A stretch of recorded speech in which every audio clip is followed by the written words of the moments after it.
Hello students, आज हम लोग डिस्ट्रीब्यूटिव एडजेक्टिव के बारे में स्टडी करेंगे। Means today in this class we will study about distributive adjective.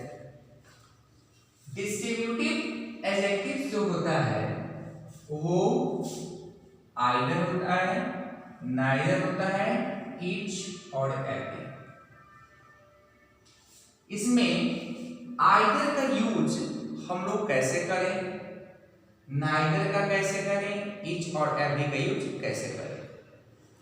तो आइदर का यूज हम लोग तब करते हैं जब कोई चीज दोनों में से किसी एक को आपको चूज करना होता है, सेलेक्ट करना होता है, दोनों में से कोई एक।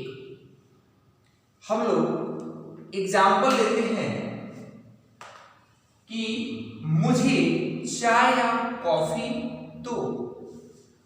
एग्जाम्पल लेते हैं कि मुझे चाय या कॉफी, गिव मी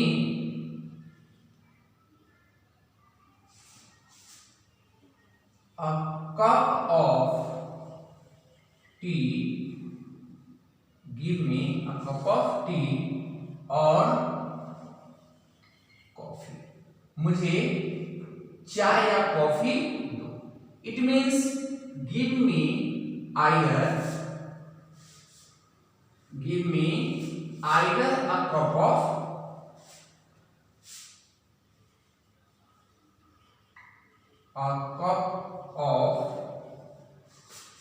टी और कॉफी। मुझे एक कप चाय या कॉफी दो। दोनों में से किसी एक को अगर हम लोगों को सेलेक्ट करना हो, चूज करना हो, तो हम लोग आइदर और का यूज करते हैं। It means any of the, आप उसको ऐसा भी कह सकते हैं कि any of the two different, any of the two different persons और things। दोनों में से कोई एक व्यक्ति हो या कोई चीज हो, उसके लिए हम लोग ऐसा यूज करते हैं।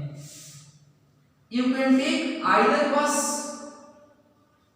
यू कैन टेक आइदर बस। तुम कोई भी बस ले सकते हो, ऐसा नहीं है कि सिर्फ इसी बस को, you have to select one of them. उसके लिए हम लोग यूज करते हैं आइदर का। देखा आपने, यहां आइदर और है और आइदर है। जबकि नाइदर का मीनिंग हो जाता है दोनों में से कोई नहीं। उसने न मुझे बुक दी और ना ही पेन, मतलब दोनों में से कुछ भी नहीं दी। तो जब उसने मुझे दोनों में से कुछ भी नहीं दी, तो हम लोग लिखते हैं he gave me neither a pen nor a book. उन्होंने ना मुझे पेन दी और ना ही मुझे कोई किताब दी, दोनों में से कोई भी नहीं दी। तो इसमें नाइदर, नॉर आ गया। नेक्स्ट एग्जांपल हम लोग लेते हैं नाइदर का। Just neither candidate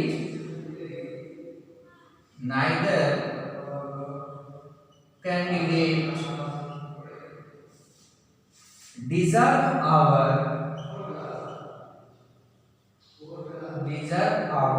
support।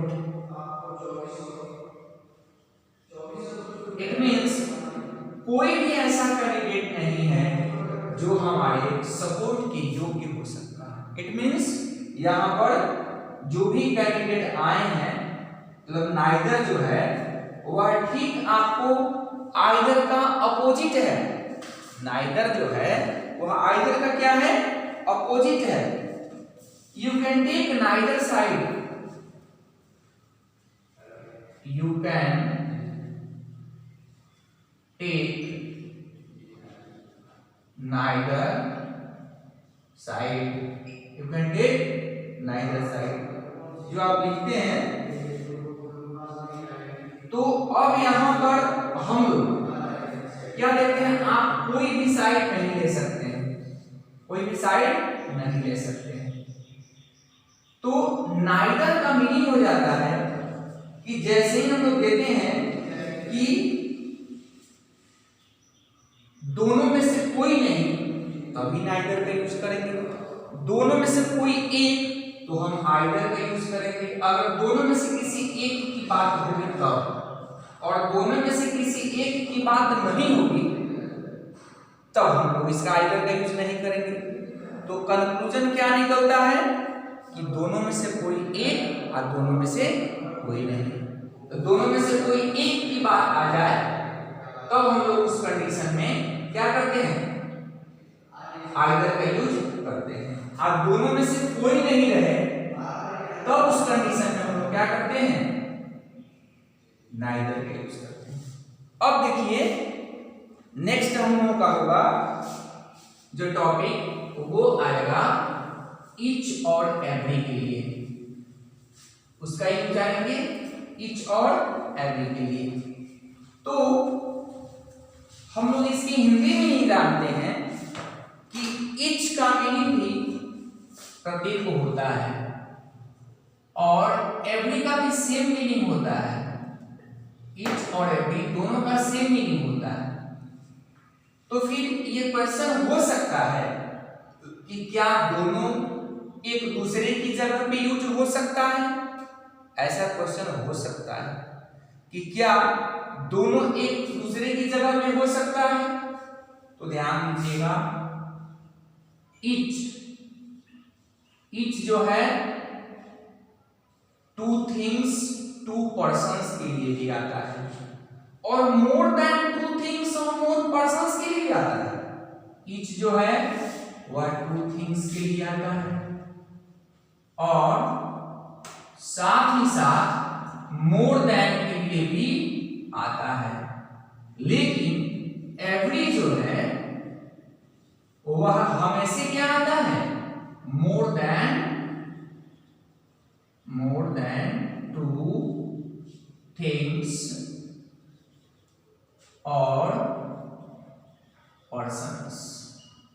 ऐसा है कि एवरी का यूज हम लोग हमेशा दो से अधिक के लिए ही करते हैं, दो के लिए कभी यूज नहीं करते हैं।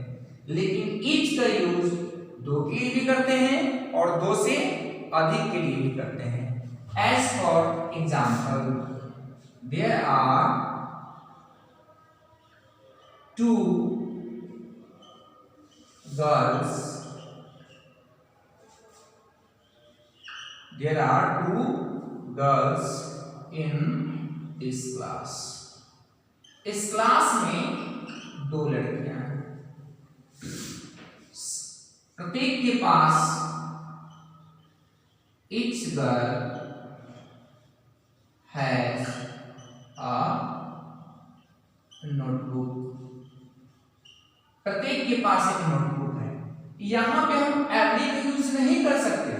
अगर एवरी का यहां पर आप यूज कर दीजिएगा तो वह रॉन्ग हो जाएगा, क्योंकि यह क्या है, केवल टू गर्ल्स के बारे में इंडिकेट किया गया है। तो जब टू गर्ल्स के बारे में हो जाए तो उस केस में हम लोग ईच का यूज करते हैं। अब हम लोग नेक्स्ट एग्जांपल लेते हैं। इस क्लास में there are 10 students in this class. इस क्लास में 10 स्टूडेंट्स हैं। इस क्लास में कितने स्टूडेंट्स हैं, 10 स्टूडेंट्स हैं, और हर के पास एक नोटबुक है। Every student has a notebook.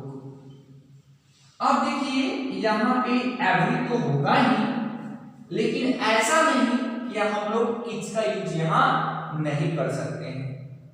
Conclusion ये निकलता है कि यहाँ 10 स्टूडेंट्स हैं, तो मैंने पहले ही आपको बताया 2 थिंग्स एंड मोर देन, 2 या फिर 2 से अधिक के लिए, तो इस केस में हम लोग इच का भी यूज कर सकते हैं।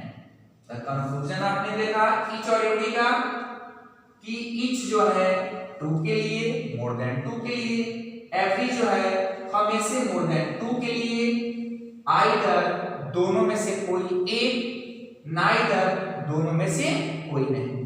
अब आप लोग इसके एक्सरसाइज को करके लाएंगे जो मैं आपको SW में दे रहा हूं।